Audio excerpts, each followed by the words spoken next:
what's the point of having all the money you've made and all the money in the world if you can't celebrate it?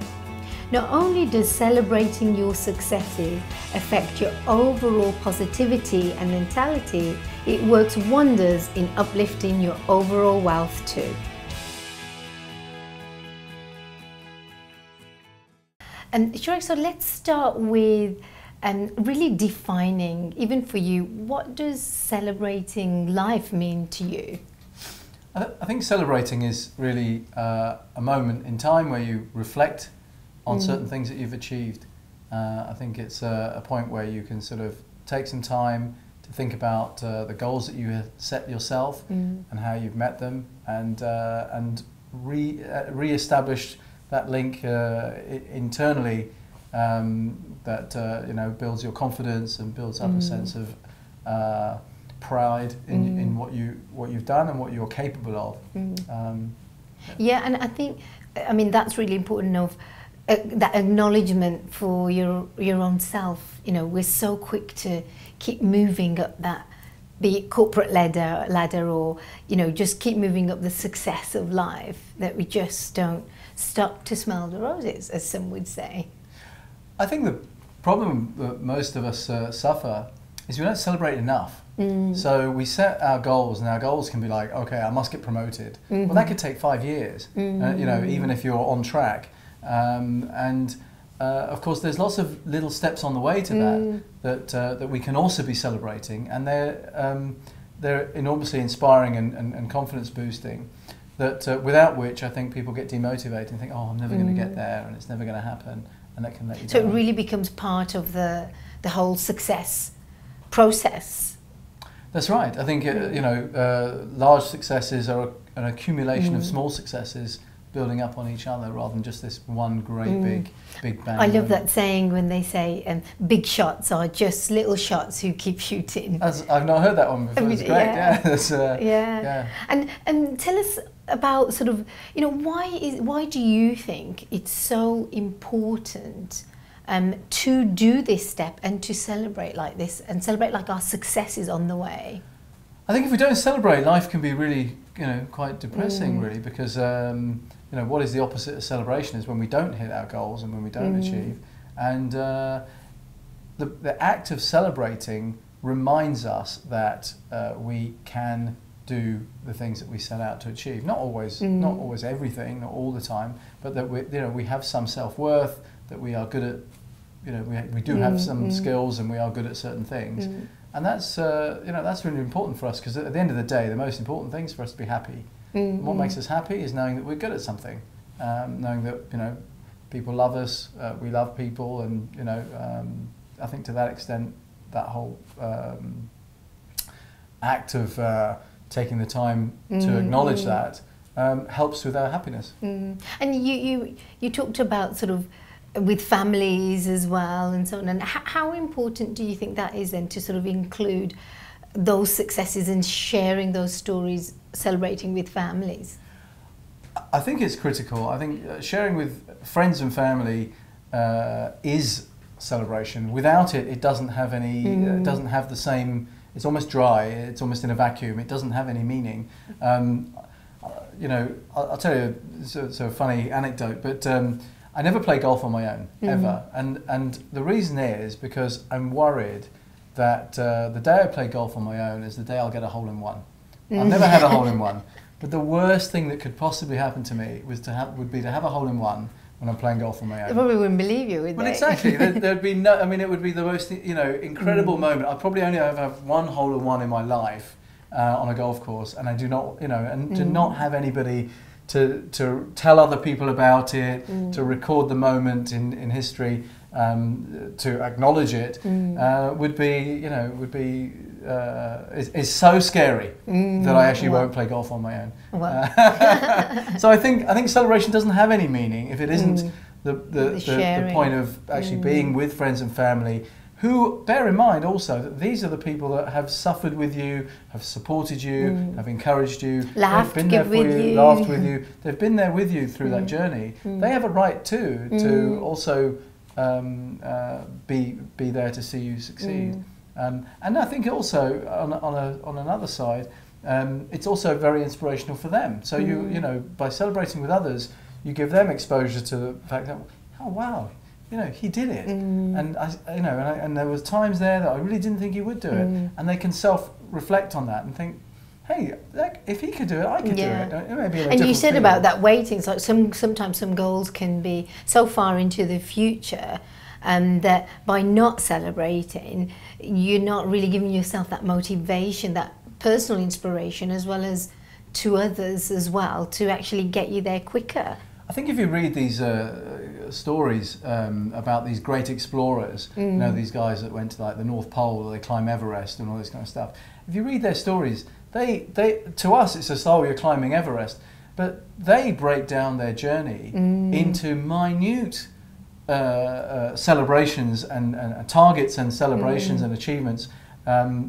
All the way through, even down to saying, well, we must walk three miles every day, irrespective of the weather. And then, you know, they push themselves to do that, and then say, wow, yes, we did it, we hit our target. And that's really the same thing that you said about the small shots and the big shots. Yeah. Well, let's bring it down back to sort of the money side and finance side. I mean, give us some examples of like how we could celebrate life, and does it become expensive almost to then achieve our goals? So you've touched on one of my sort of favourite topics there, really, because I think a lot of people misunderstand what celebration means to them, or how they enjoy celebrating.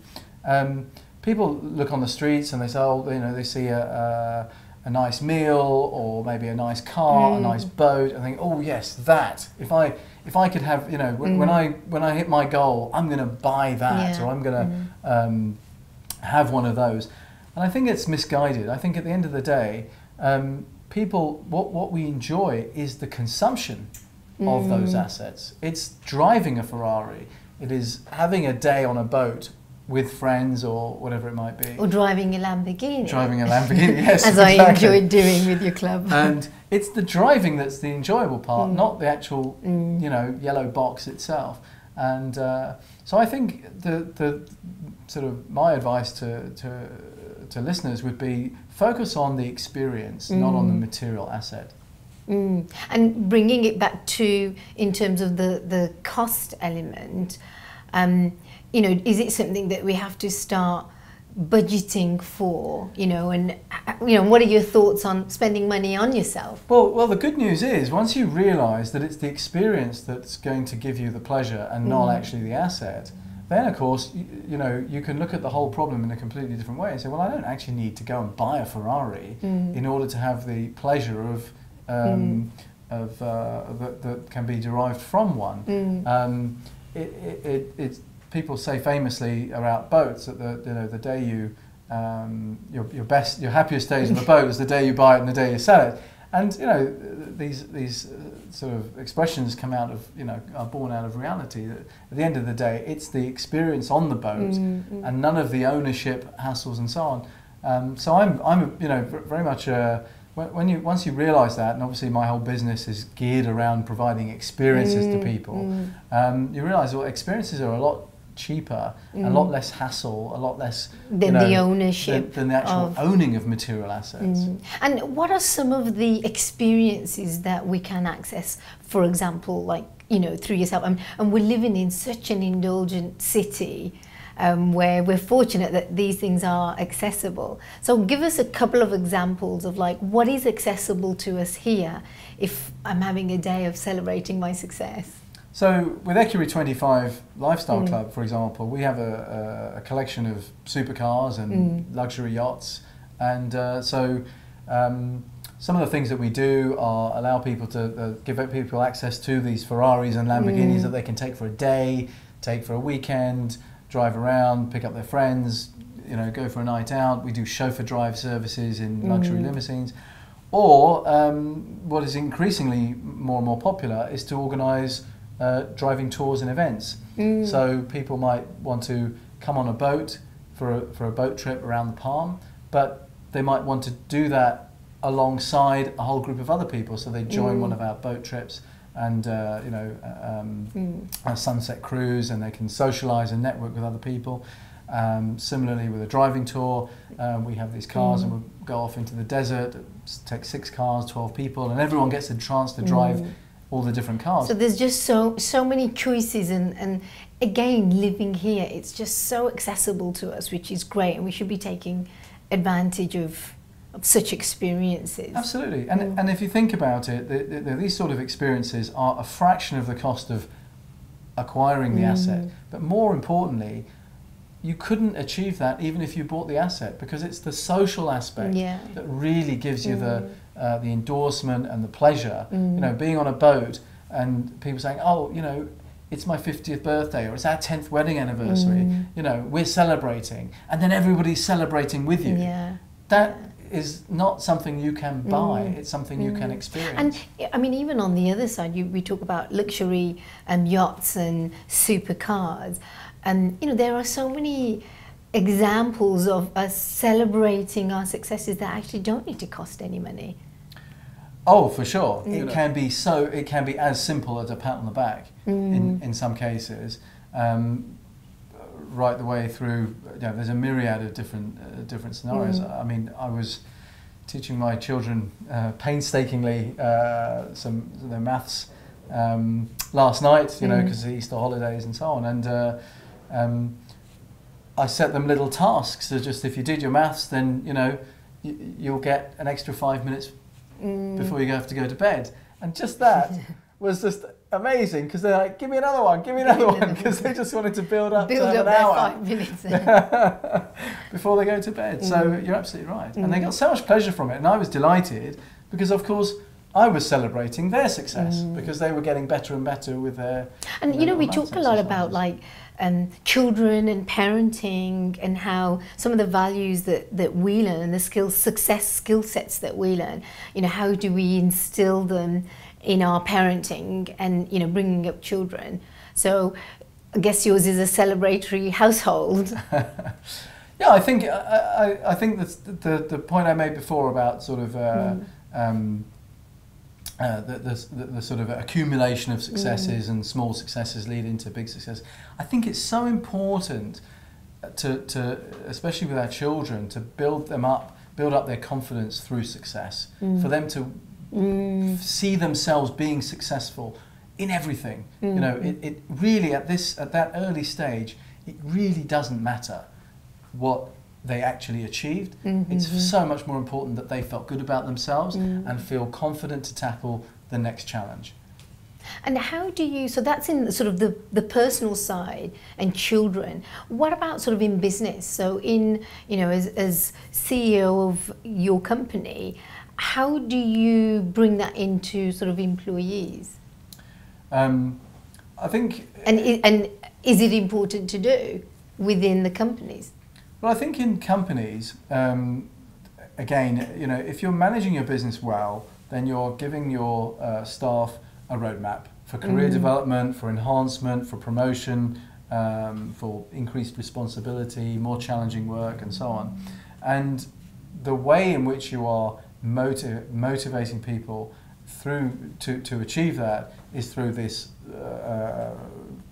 if you like, series of tasks, challenges, which if they achieve, we celebrate that success and then move them on to the next one. So I think the whole concept spills through, you know, all aspects of life.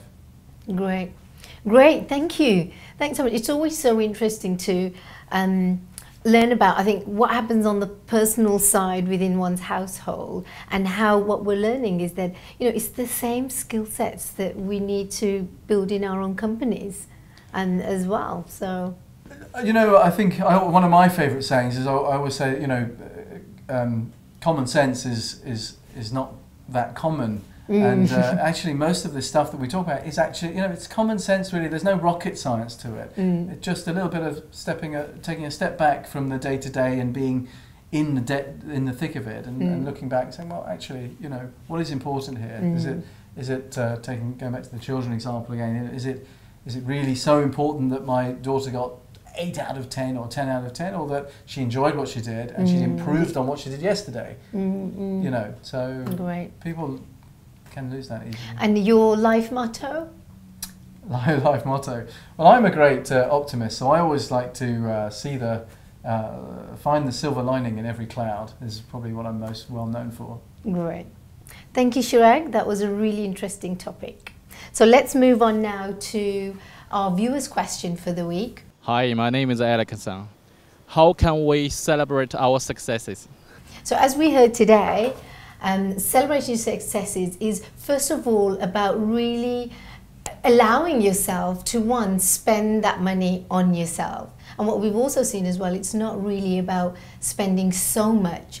It's really about the experience as opposed to buying or purchasing, whether it be a supercar or a super yacht. It's go and get that experience. So experience through celebrating life.